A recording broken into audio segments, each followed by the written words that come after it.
दोस्तों BSc agriculture complete करने के बाद 5 ऐसी चीजें जो कि मैंने पर्सनली फील की है जो कि एग्रीकल्चर कॉलेजेस में चेंज होनी चाहिए, वरना इसका इम्पैक्ट एग्रीकल्चर स्टूडेंट्स की डायरेक्ट लाइफ पर पड़ेगा और शायद उनका करियर खत्म हो जाए। तो चलिए बिना टाइम वेस्ट किए डायरेक्ट पॉइंट पे आते हैं। दोस्तों फर्स्ट पॉइंट है आउटडेटेड एग्रीकल्चर सिलेबस। अब बहुत से एग्रीकल्चर कॉलेजेस ऐसे हैं जहाँ पे आउटडेटेड एग्रीकल्चर सिलेबस फॉलो हो रहा है और स्टूडेंट्स वही पढ़ रहे हैं, जो कि मॉडर्न एग्रीकल्चर टेक्निक्स या फिर टेक्नोलॉजी में बिल्कुल भी फिट नहीं बैठता है। और जहाँ दुनिया precision farming, AI driven solution और वर्टिकल फार्मिंग या फिर हम कह सकते हैं ड्रोन सिस्टम, इन चीजों पे वर्क कर रही है और हम इनसे बेखबर हैं। हमें इनके बारे में ज्यादा नॉलेज नहीं है क्योंकि हमें ये सब नहीं पढ़ाया जा रहा है। हम दोस्तों एक ओल्ड टेक्स्ट बुक, एग्रीकल्चर की जो टेक्स्ट बुक में उसमें फंस कर रह गए हैं और हमें नई चीजों का नहीं पता लग पा रहा है। एग्रीकल्चर कोर्स को बनाने का मेन मोटिव एक ये भी था कि फार्मर्स की ज्यादा से ज्यादा हेल्प हो सके, लेकिन ऐसा नहीं हो रहा है। जो फार्मर्स 10 साल पहले खेती करते थे वो अभी भी वैसे ही खेती करते हैं, लेकिन स्टूडेंट्स का जो मोटिव होता है गवर्नमेंट जॉब पाना, वही यहाँ तक ही एग्रीकल्चर कोर्स सीमित रह गया है और स्टूडेंट सिर्फ इसी के पीछे भागे हैं। इसी वजह से उन्हें और अदर ऑप्शन नजर नहीं आते। अब मुझे दिक्कत नहीं है कौन स्टूडेंट्स प्राइवेट जॉब कर रहा है, कौन गवर्नमेंट जॉब कर रहा है, मुझे किसी से कोई शिकायत नहीं है, सब अपनी जगह बिल्कुल एक्यूरेट ठीक ही है। लेकिन मुझे शिकायत है एग्रीकल्चर सिलेबस से।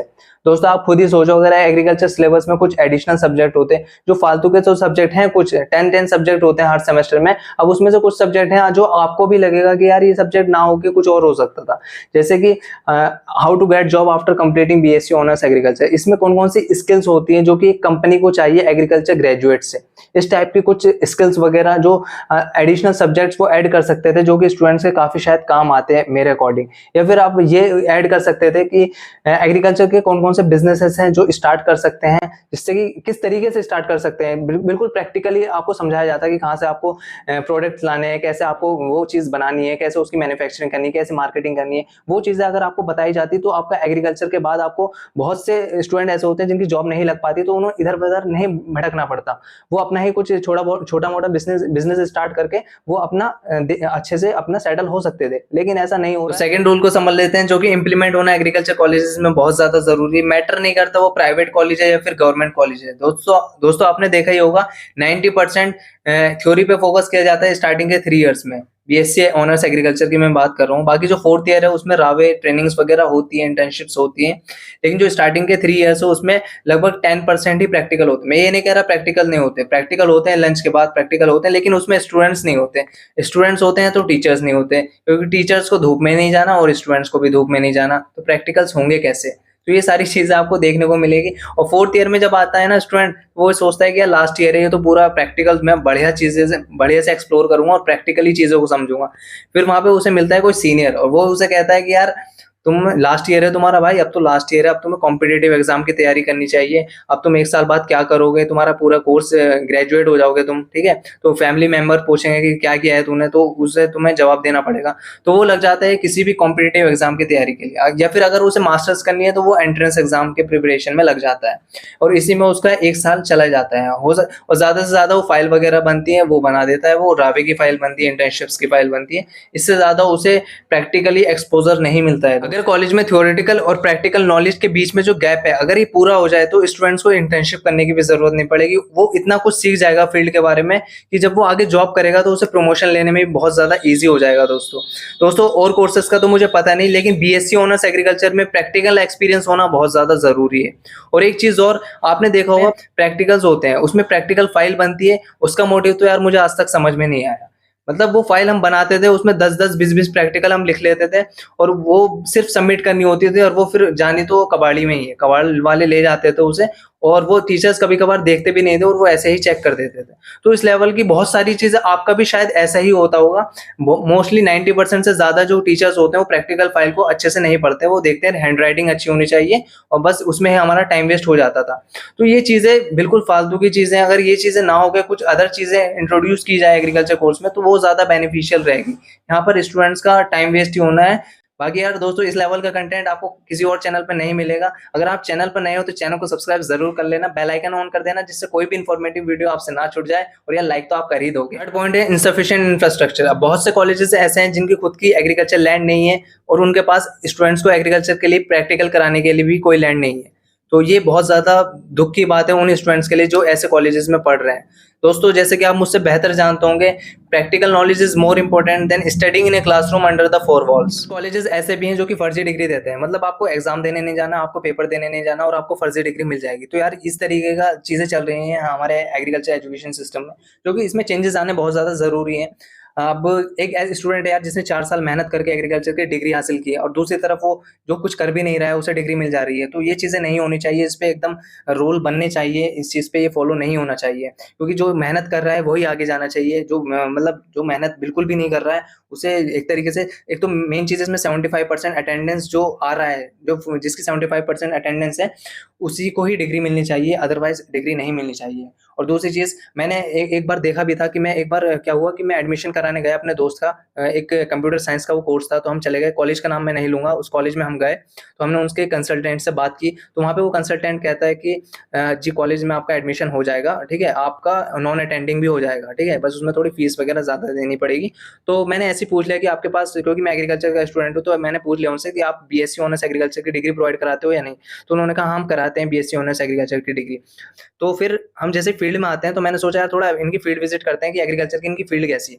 तो मैंने देखा उनकी एग्रीकल्चर की फील्ड ही नहीं है। तो मैं सोच रहा था कि यार एग्रीकल्चर की फील्ड नहीं, लेकिन एग्रीकल्चर कोर्स प्रोवाइड करा रही है ये कॉलेज।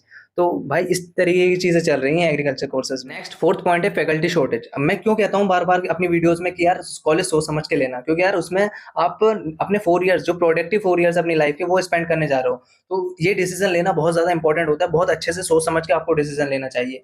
अब होता है ना कि प्राइवेट कॉलेजेस में कहते हैं, कुछ स्टूडेंट्स कहते हैं मुझसे कि भैया आईसीआर हो या नॉन आईसीआर एक्रीडेटेड हो, उसमें क्या होता है कि आप एमएससी तो आप सभी कर सकते हो, ठीक है? लेकिन यही छोटे-छोटे डिफरेंसेस आपको देखने मिल जाएँगे। अब वहाँ पे टीचर्स जो होंगे ना, वो पीएचडी होल्डर होंगे, लेकिन जो कुछ प्राइवेट कॉलेजेस ऐसे होते हैं जिनमें कि जो टीचर्स होते हैं वो एमएससी वाले स्टूडेंट्स को ही हायर कर लेते हैं। मान लेते हैं उन्हीं कॉलेजेस में कोई एमएससी कर रहा है स्टूडेंट, फिर वो उसे, उसकी जैसे ही एमएससी क्लियर होती है, उसे ही अपने पास रख लेते हैं, क्योंकि वो उन्हें एक तरीके से सैलरी कम देनी पड़ती है। लगभग 15-20 हज़ार में उन्हें एमएससी वाला कोई स्टूडेंट मिल जाता है, जो अच्छा स्टूडेंट होता है, वो पढ़ा देता है, जो बीएससी एग्रीकल्चर वालों को होता है।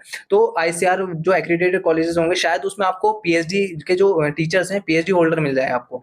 तो वहाँ पे आपको कुछ-कुछ प्लस पॉइंट ज़रूर मिल जाएगा। ऐसा नहीं है कि आपको सिर्फ़ आईसीआर ये देखना है कि एमएससी आपको वहाँ से मिल जाएगी, ये मिल जाएगी। बाकी टोटली आपके डिपेंड है, आपका डिसीज़न होना चाहिए। मेरी सिर्फ़ छोटी-सी एडवाइस होती है, बाकी मैं आपको ये नहीं कह रहा कि ये करो, वो करो। मेरा काम है कि आपको एडवाइस देना। करना ना करना वो टोटली आप पे डिपेंड है, क्योंकि सुननी सबकी चाहिए, वो करनी अपने मन की ही चाहिए। चीज़ आपने देखी होगी, 90% से जो ज़्यादा स्टूडेंट्स हैं, वो अपने कॉलेज से खुश नहीं हैं, और इसका परफेक्ट एग्ज़ाम्पल आप अपने दोस्त वगैरह किसी से भी बात कर सकते हो अपने कॉलेज के बारे में। तो ऐसा होता ही है, अपने जो स्टूडेंट होते हैं किसी भी कॉलेज के, वो अपने कॉलेजेस की बुराई ज़रूर करते हैं, और वो कहते हैं ये ऐसा है, प्लेसमेंट नहीं देता, ये वो नहीं करता, यहाँ पे कैंटीन नहीं है, या फिर ये चीज़ बढ़िया नहीं है। तो इस तरीके की चीज़ें तो होती रहती है, वो धीरे-धीरे डेवलपमेंट होता ही रहता है कॉलेजेस में, और तब तक आप निकल जाते हो। और एक चीज़ और आपको देखने को मिलेगी, कभी-कभी सेमेस्टर आपके होते हैं और कोई सब्जेक्ट ऐसा होता है जिसका टीचर ही नहीं होता। उसे आने में इतना टाइम लग जाता है कि आपके मिड स्टार्ट जो आपके इंटरनल्स एग्ज़ाम होते हैं वो स्टार्ट हो जाते हैं। 5th पॉइंट है access freedom in agriculture campus. अब बहुत से स्टूडेंट ऐसे होते हैं जो कि क्लास छोड़ के, क्लास बंक करके वो बाहर फील्ड में घूमते रहते हैं, या फिर वो लंच में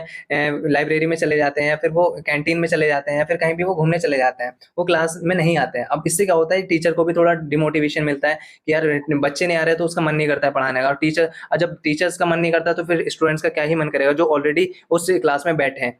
तो इस चीज़ पे एक रूल होना बहुत ज़्यादा ज़रूरी है, क्योंकि ज़्यादा स्टूडेंट होंगे ना तो ज़्यादा मोटिवेशन मिलेगा, और जो नहीं भी आ रहा है ना बच्चा, वो भी आएगा इसको कॉलेजेस में, क्लास में, ठीक है? तो ये चीज़ होना बहुत ज़्यादा ज़रूरी है। अब यार हमारे पेरेंट्स हैं, वो हम पे पैसा खर्च कर रहे हैं, उन्हें बहुत सारी उम्मीदें हैं हमसे, ठीक है? अब वो तो ये सोच रहे हैं कि हमारा बच्चा अच्छे से पढ़ाई कर रहा होगा, लेकिन हम यहाँ पर अगर ऐसे चीज़ें करेंगे तो उन्हें अगर पता लगेगा तो उन्हें कितना बुरा लगेगा। लेकिन मेन चीज़ होती है कि हमें वहाँ पे फ्रीडम चाहिए होता है। हमें बिल्कुल पसंद नहीं होता कि हमें कोई रोक-टोक करे, क्योंकि ऑलरेडी हम 12th तक इतनी मतलब बंधी हुई ज़िंदगी में जी रहे थे। अब जैसे 12th के बाद हम कॉलेज में जाते हैं, तो हमारा मन करता है कि हमें कोई भी रोक-टोक ना करे, हम बिल्कुल एकदम बिंदास रहें। तो ये चीज़ें नहीं करनी है। अब यार कभी-कभी चलता है, ऐसा नहीं, मैं ये नहीं कह रहा हूँ कि कॉलेज लाइफ़ आपको नहीं जीनी है। कभी-कभी बंक चलता है, चले गए आप चिल करने।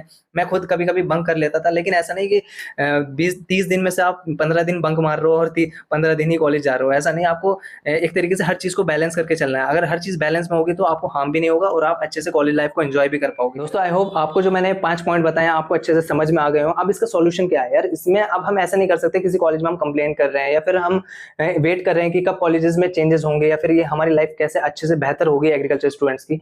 इसमें कुछ स्टेप्स हैं जो कि अगर हम फॉलो करेंगे, ये जो कि हम करेंगे तो हमें काफी अच्छे रिजल्ट देखने को मिलेंगे। फर्स्ट स्टेप यार, यूट्यूब का जमाना है, यूट्यूब पे आपको हर एक वीडियो मिल जाएगी, आप बहुत सी चीजें यूट्यूब से सीख सकते हो। मान लेते हैं राइस है, ठीक है, राइस में पहले हम सीडलिंग्स तैयार करते हैं, फिर उसके बाद ट्रांसप्लांटिंग करते हैं। अब हमें पता है कि हम सीडलिंग कैसे तैयार करेंगे, फिर उसके बाद ट्रांसप्लांटिंग करेंगे, लेकिन प्रैक्टिकली हमने देखा नहीं है। अब हमें कॉलेजेस में मान लेते हैं किसी कॉलेज में ये चीजें नहीं हो रही है, तो आप एक काम कर सकते हो, यूट्यूब पे आप सारी चीजें देख सकते हो कि किस तरीके से सीडलिंग तैयार हो रहे हैं, फिर उसके बाद वो ट्रांसप्लांटिंग किस हिसाब से कर रहे हैं। तो ये सारी चीजें आप इसका एक्सपोजर ले सकते हो, जो कि आपको बहुत फायदे क्रिएट करेगा आपकी लाइफ में।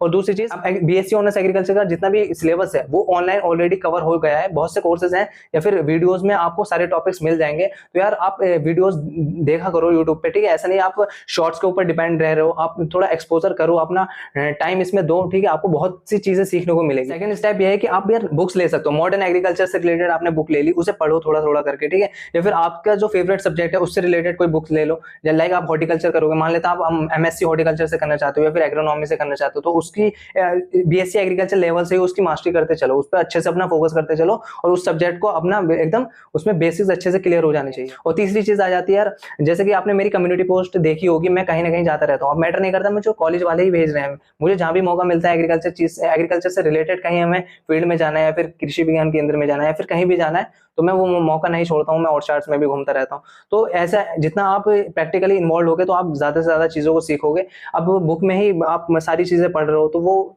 चीज सही नहीं है, आपको प्रैक्टिकली और थ्योरेटिकली दोनों मजबूत होना है। दोस्तों आई होप आपने वीडियो को लाइक, चैनल को सब्सक्राइब और बेल आइकन ऑन कर दिया होगा। बाकी कोई भी ऐसा आउटडेटेड रूल जो मैं मिस कर रहा हूँ इस वीडियो में, आप कमेंट सेक्शन में जरूर बताना। और मैंने एग्रीकल्चर में इतनी ज्यादा भीड़ क्यों बढ़ रही है, इसमें मैंने बहुत डेडिकेटेड और इन्फॉर्मेटिव वीडियो बना रखी है, एंड स्क्रीन में वो वीडियो में लगा दूंगा, आप उस पर टैप करके वो वीडियो चेकआउट कर सकते हो। तब तक के लिए keep growing, keep learning, I will see you in the next video. Signing off, agri astrologer.